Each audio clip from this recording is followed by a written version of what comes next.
Welcome to Pennsylvania Newsmakers, and as always, thanks for watching. Well, it's Financial Education Month, and boy, do we need more of it. But first, the State Auditor General, Eugene DePasquale, joins us. We're going to talk about the Turnpike debt.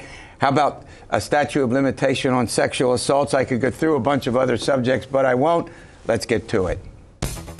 This is Pennsylvania Newsmakers, a fast-paced, unrehearsed weekly discussion with and about the leaders who shape your world.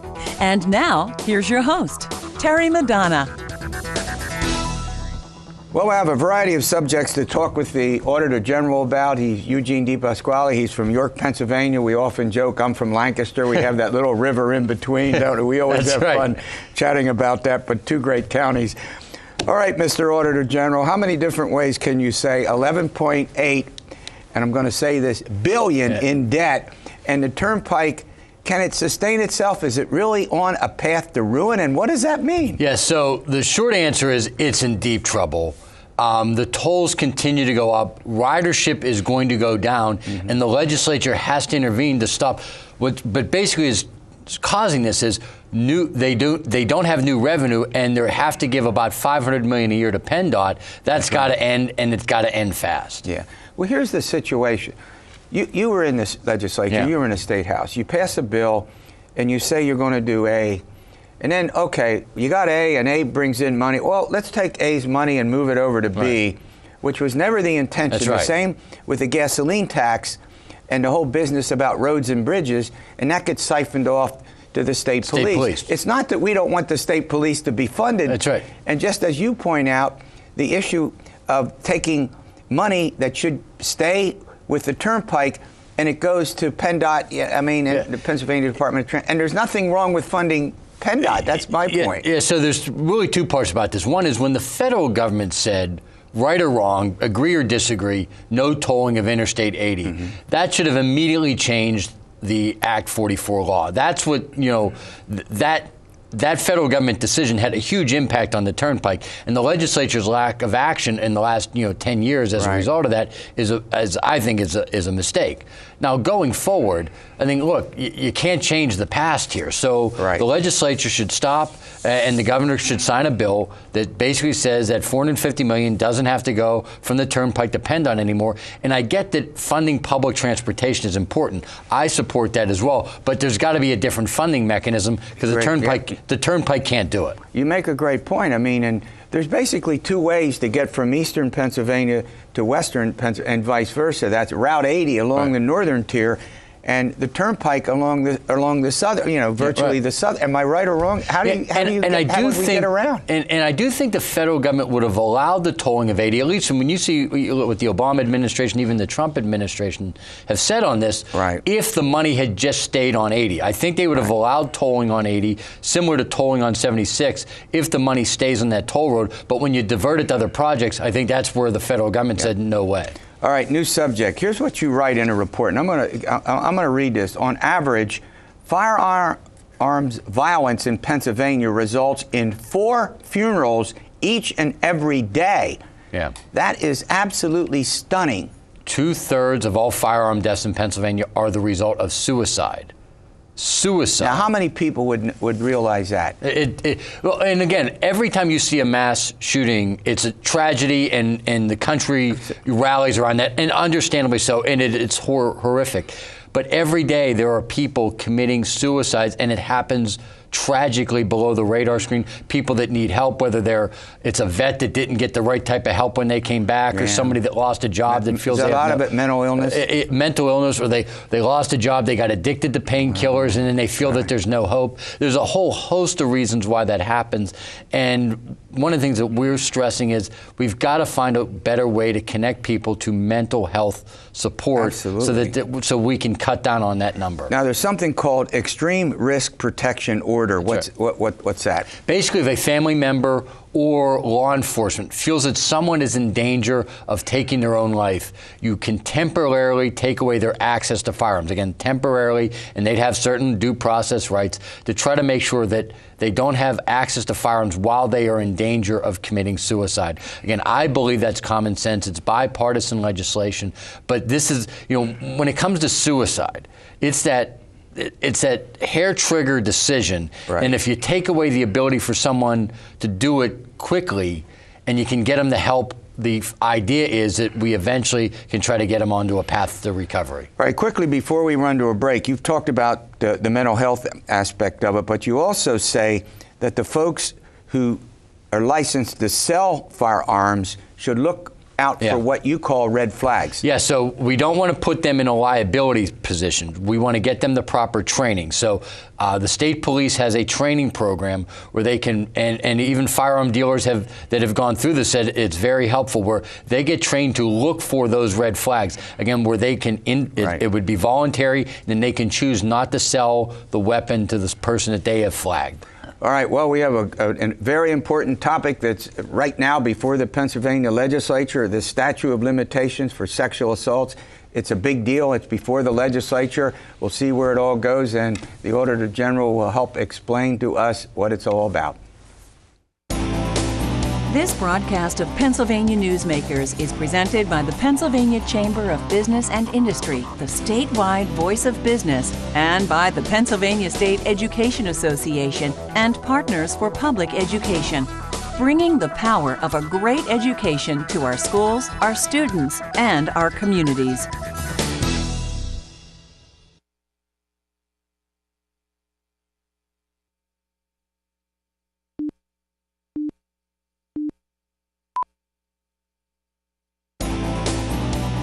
This broadcast of Pennsylvania Newsmakers is brought to you by the Pennsylvania Highway Information Association, the go-to source to learn about transportation projects and issues.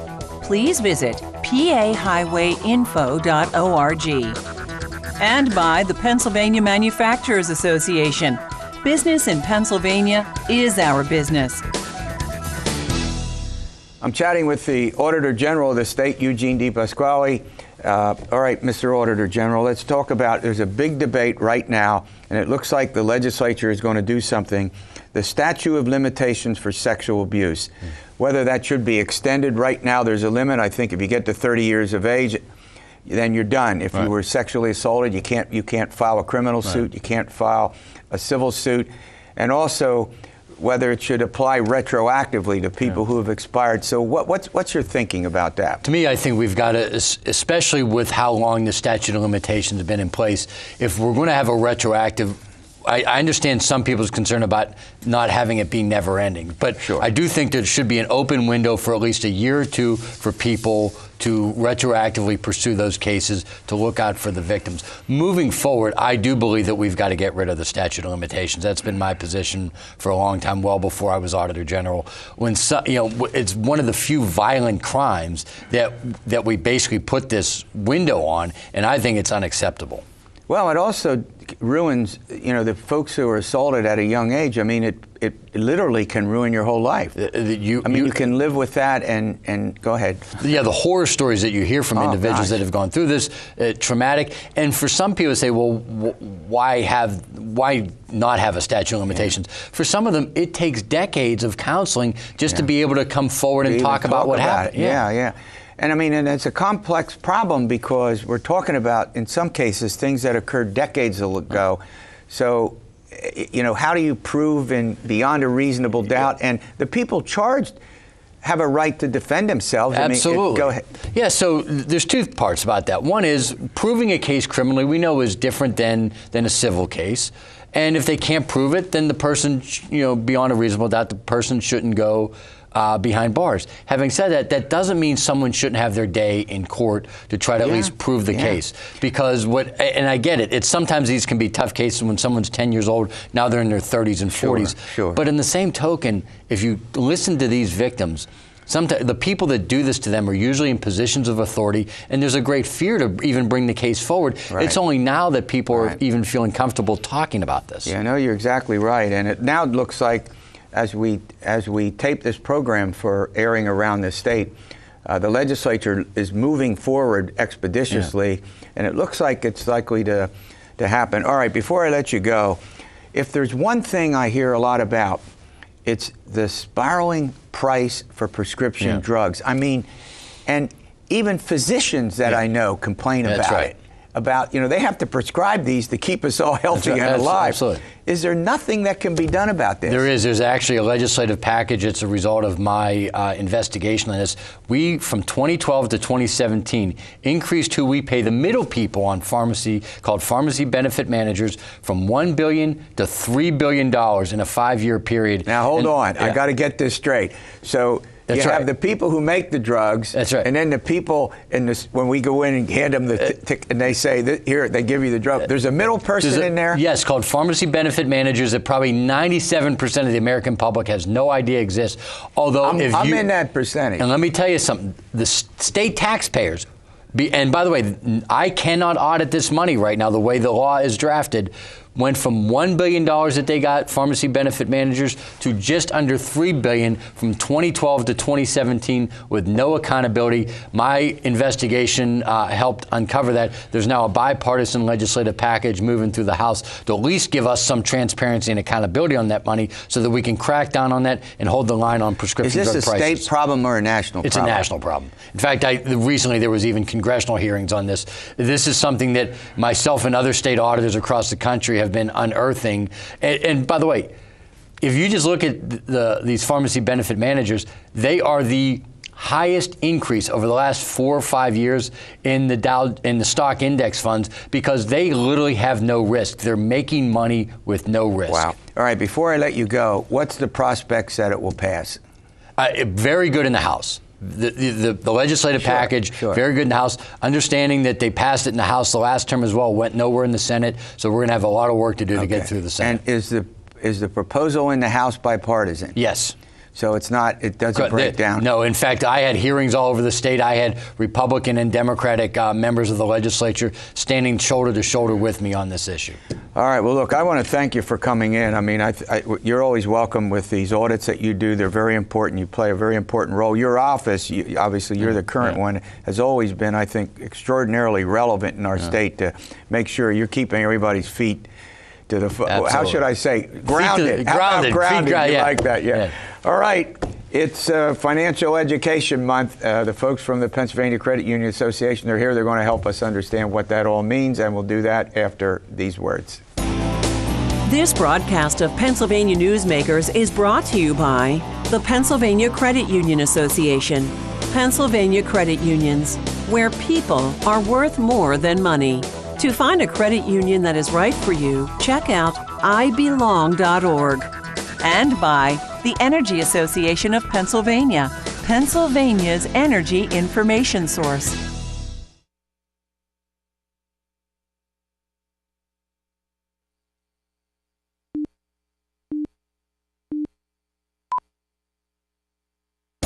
This broadcast of Pennsylvania Newsmakers is brought to you by the Association of Pennsylvania State College and University Faculties, representing the faculty and coaches who are devoted to providing quality public higher education for Pennsylvania's college students.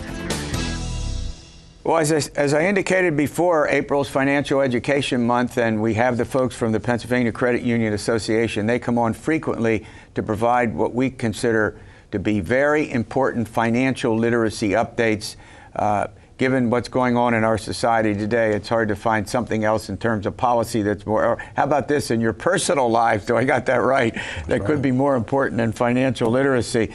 Well, joining me, as often is the case, is Patrick Conway. He's the president and CEO of the Pennsylvania Credit Union Association. And Tim McLeod, he's the president and CEO. Yes, it's called Riverfront Federal Credit Union. Where's Riverfront? Terry, is right in the middle of Berks County. Now I have a question. Riverfront, are you on a river? We are on Riverfront Drive, actually, in Reading. There you go. It doesn't get any better than that, does it? All right, Patrick, let's start with you. As we've indicated, there's some actual percentages now, the significance, if you will, of financial education, given the number of people who own credit cards, particularly young people who own credit cards. And I think we can talk about teens, but it applies to across the board regardless of age, doesn't it? It really does, Terry. You know, financial education is critically important to every individual's future, and yet our young people really don't have an outlet to learn about this. So even in the household, you know, it's not at the level that it should be. So credit unions and other community organizations really, take financial literacy to heart. And we've got in-school branches, credit unions do, in 38 different schools. And you do training, right? Yes, absolutely. So credit union professionals will go in and talk to students in high schools about the importance, credit card, balancing a budget, debt, managing your debt, and that sort of thing. I don't want to get in too much in detail, but you provide this data. 14% of teens have their own credit card. 38% believe credit card use should be limited to adults only. 71% of teens report learning about money management from parents, and 35% say they've learned about the topic in school. So it's something that, I guess it's a little of both. I mean, parents do it. They can explain in some sense what's going on in the family, but then you need a broader sense about that with more formal training. Yes, no? Yeah, Terry, I think one of the things that we find often with the youth is they don't realize that they can have a credit card. Yeah. Or what they should do with it once they get it. And we know both of those without the appropriate training or education and understanding leads to disaster. And then on the parent side, I know my family coming up, there was never a question if I should have a credit card as a youth. And I think it's a lack of understanding and then the fundamental education that a parent should understand. If it's done right, it benefits that youth greatly. Yeah. But it's obvious, and then I'll conclude on this and then we'll move on. Research has shown, you say this, as little as 10 hours of personal financial education positively affects students' spending and saving habits.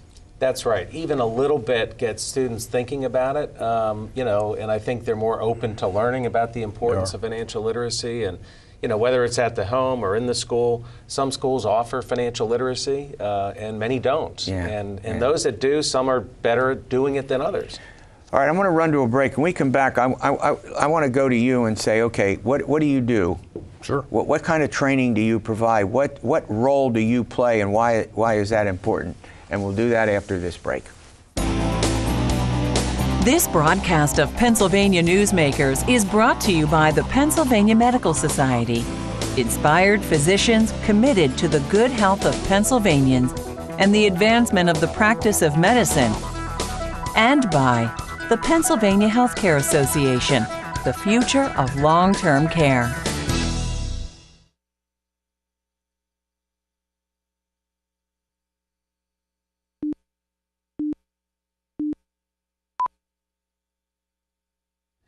All right, we're chatting about Financial Education Month, particularly the literacy aspect of and how important that is. All right, take me through what you do in your credit union in terms of providing financial education. We're going to get on the ground now, right on the ground. Sure. Take it. Well, one of the big things, Terry, that we do and are very fond of, and we've been able to do it more and more exponentially over the years, is the reality fair. It's one of the things that the association, they sponsor this through the foundation. We get a lot of traction with that because the student gets to go through all of these stations in a real life type experience. What's your rent going to be? What's your education goals? What rent are you looking at paying? Are you going to buy a TV? Whatever. And then they get to come talk to a financial counselor. Usually one of us are sitting there. We go through that process and say, look, this is what you're wanting to do, but this is all you can do. Let us show you what you need to do. This is real life happening in their eye and in real time in this event. One of the things that we particularly do at Riverfront, Terry, is we offer credit understanding courses not courses, but conversations at the high schools when they will allow us to come in. So we take high school classes, usually in the finance class or something like that, and we go through the credit report with them and help them understand what are the things that you need to be looking at, what are the things that you should be looking to do to start to build your credit the right way. Yeah. Another thing that we have an opportunity to do is not as much on the financial side, but it is for the preparatory aspect of the child, especially in the middle school where we enjoy it the most, and then in the high schools is where we do mock interviews. We'll send 2 or 3 employees and they'll go through mock job interviews with them so they can get a grasp of what it's going to be like when they go out into the real world. Just like, Sure. What's that guy going to ask you, or what's that lady going to ask you? Yeah. On And there's that so much interview to unexpected prepare for. things that occur in life in terms of your own personal finances. And we just had Brian Roach on from WGAL, who's their consumer guy, and he talked about the scams that are really out there that can literally rob you of your finances. I want to go to one other thing. You say here 325,000 students received financial education from credit union programs over the past 9 years in over 300 school districts. Are these programs that you do expanding? Are you getting more and more requests to do them? Yes, absolutely. And Tim knows through his own You're credit smiling. union. You're getting inundated. Yes, I used to talk about this and say credit unions are in half of the 500 school districts in Pennsylvania. Now we're well over 300. At least. And it's growing. And we've got 37 or 38 in-school credit union branches.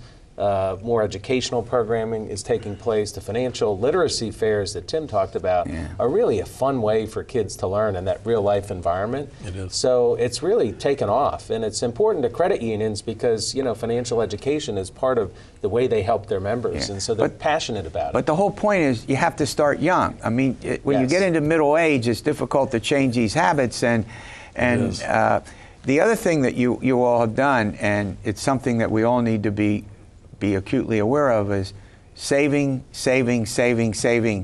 We want to spend, but we got to save. Go ahead. Yeah, well, that's one of the things that I always purposely look for in a budget, especially when we're doing the financial counseling aspect of the reality fair. We look at that budget. What did you set aside for your savings? Okay, we all say you should save at least 3 to 6 months worth of your living expenses in a savings account in case of an emergency. And don't touch it. Don't touch it, right. Make it to where you can't get to it if you can. So what I often do is when we get to the end of that budget, and it's a positive budget, meaning they have money left over after everything that they just went through the fair and bought, what their life's going to be. Yep. We ask them, what are you going to do with that extra money? You know what the number one question or answer to that question is? I'm afraid to ask. I know you are, because they say, I'm going to spend it. So, well, okay, let me see. This is what we need to do. We've already got entertainment in your budget up here. Okay. So what we're going to do is we're going to take half of that. We already got your savings in here as well. So we're going to take half of that overage, and we're going to add it to your savings every month. You got 50% of that to go maybe buy something, new clothes.